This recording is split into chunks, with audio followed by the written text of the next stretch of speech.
last 3 days, I believe, where we've had some heavy rainfall. And, people are talking about it. We've had some in town, but not as bad as in seen. I looked at videos that I posted as well to my Facebook page where the Linden Highway of itself was like a river one of those evenings or early morning, whichever time of the day it was. And these are some serious issues, and I'm still concerned. I think we had began to speak recently about the way they're doing construction and narrowing the drains, etc. And now we're seeing this so widespread. What are your thoughts about that? You know, Sharika, we predicted this. You and I had this a big discussion on this issue.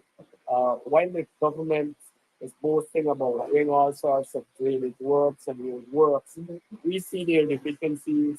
We have seen many contracts having to be terminated, huge contracts.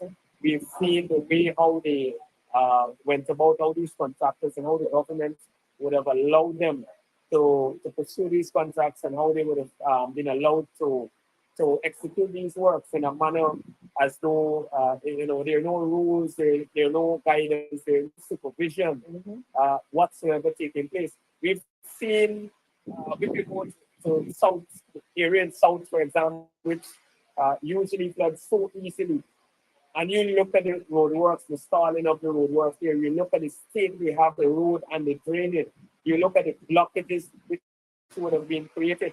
These floods that we would have seen, it's not by accident. Yes, we had heavy rainfall, but when you look at it broadly, you see that it's in part created by the incompetence of this government. There are huge pump stations like the Bellevue, for example, the one that they give to Pinnick, that company that involves the Guyanese Pinnick, not expense of the People's Progressive Party. We've seen over the last 12 months absolutely nothing really happening there. They would have started the work, but you have major blockage in drainage. You have absolutely nothing really progressing in terms of the work.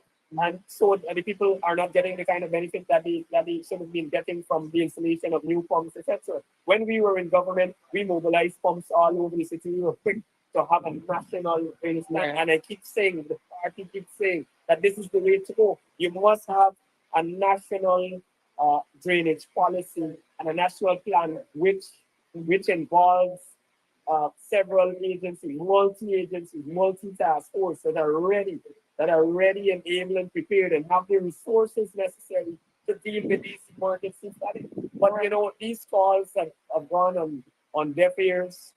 There is also that need for urban planning. We spoke about it. Leader Martin at his budget presentation, and several of us have been talking over the last 2 years about it. There is a need to recognize the issue of global warming and its impact on a low-lying state. Again, we have a low coastline, but yet we see a government who continues to boast about thousands of house lots and thousands of homes they're building on the coastline, rather than moving the city and the development works more inland to these higher areas, higher ground.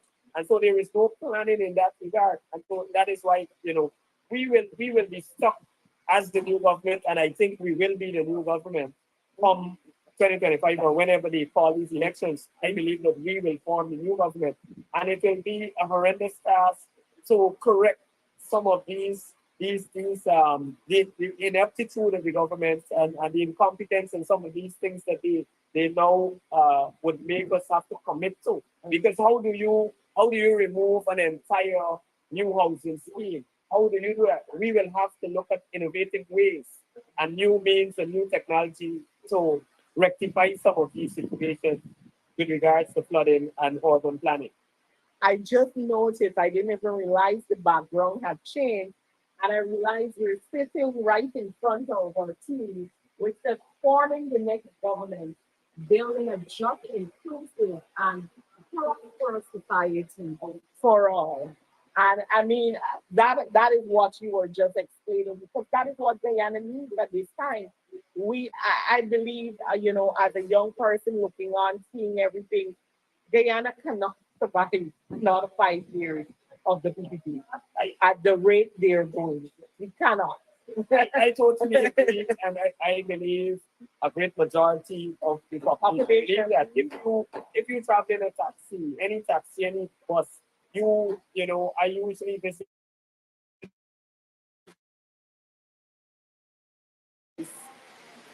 mostly about the incompetence of this government and all that is going wrong. Look, we have selected this team.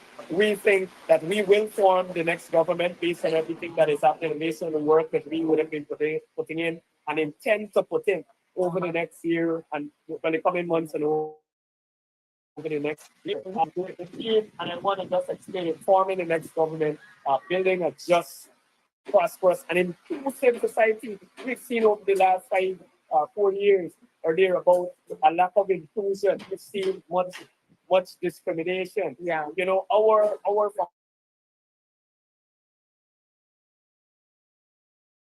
main leader and believe it's a whole value. We believe in an egalitarian society, meaning a society where all treated equally and all are given the kind of resources to develop themselves, an equal opportunity. Recently, we have set our focus on a policy which says that there must be equitable distribution of resources. So we are now building on that pillar of equality that was left by Cubs Mornam and those before us. And we are now saying that added to that, we must have equity because over the years and under the rule of the People's Progressive Party, we have seen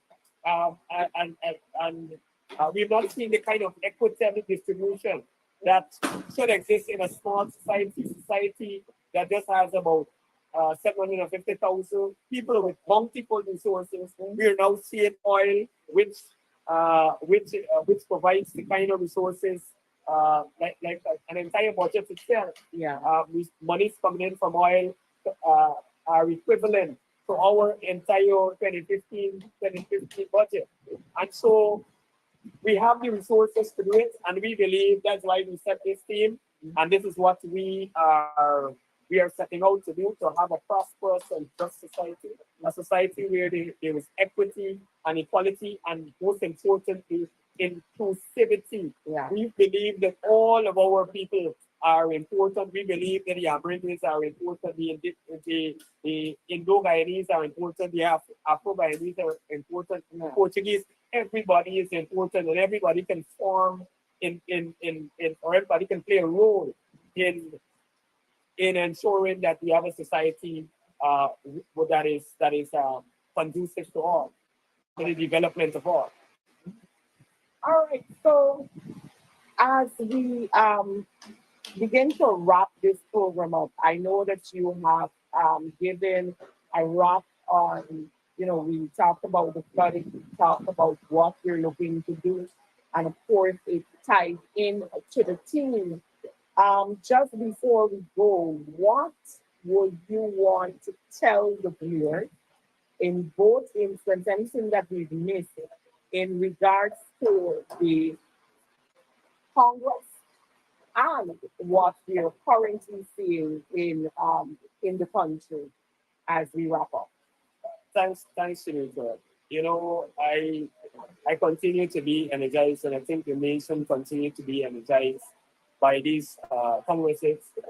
Nominations day, we saw what happened. We had one of the largest turnouts and the most vibes and energy coming from a Congress. But I think the greatest takeaway from that was that there are 2 points. We established that we are a democratic party and that we have a strong support base that is willing to back us.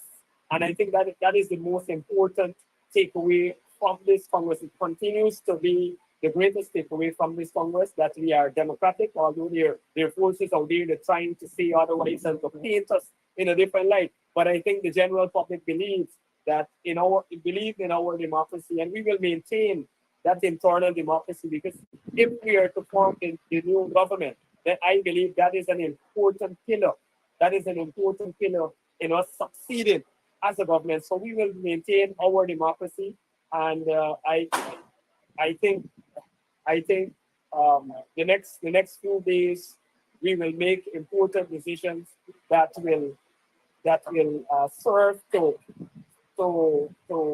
shore up the party to form it up in a way that will ensure that we are on that right path, that we run that right path. We put the plans, the programs, the policies in place to execute in the next couple of months to ensure that we succeed at the next government and regional elections to form the next government. I urge all to not be distracted by the naysayers out there, not be distracted by the PPP and their propaganda machinery. We know that they're very good at propaganda and even infiltrating uh, within our Congress and our party activities. And so I urge that you not be swayed by that, but remain focused. Remain focused on what we're saying and remain focused on what we have to offer as a party and what we will be offering to you as party members and to the nation as a whole when we take government. Thank you so much, Chairman, for being with us and sharing your thoughts about the Congress. Before I close off, I don't know if my cameraman will help me. I want to get up and I want to just have our viewers take another glance at what is happening in terms of preparations for this Congress for today and for the other days that are coming so that we can see. So let's go. Let me show you what's happening in Congress Place. Um, as you can see, the venue for today's opening ceremony is basically completed. There are persons around walking, doing final cleanup, putting up balloons, just clearing the place because we're basically completed the task. You can look behind me. I want to let you know for those persons who, are followers, you may not be a delegate for the Congress, for this Congress, but today's opening ceremony is pretty much open. So you can come and be a part of this that you're seeing in the background. There are lots of excitement, the preparations for this. So tonight, I should say, I think it's 5 o'clock this afternoon, where we hold our opening ceremony, where all the delegates will be here, special invitees, the diplomatic community. Congress Place is going to be busy for the next 3 days. And I hope this update, would have given you some light in what is happening. And, for those of you that will come down, I hope to see you. You can say hi when you see me.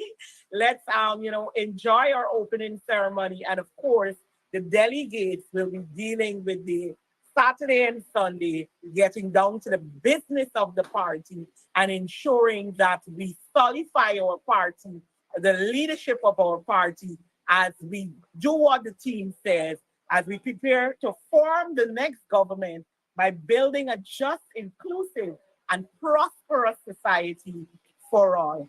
Thank you for watching Facing the Nation, and we hope to see you next week as we would give you, the curtains that would have pulled down for this Congress. Next week, we'll talk about that.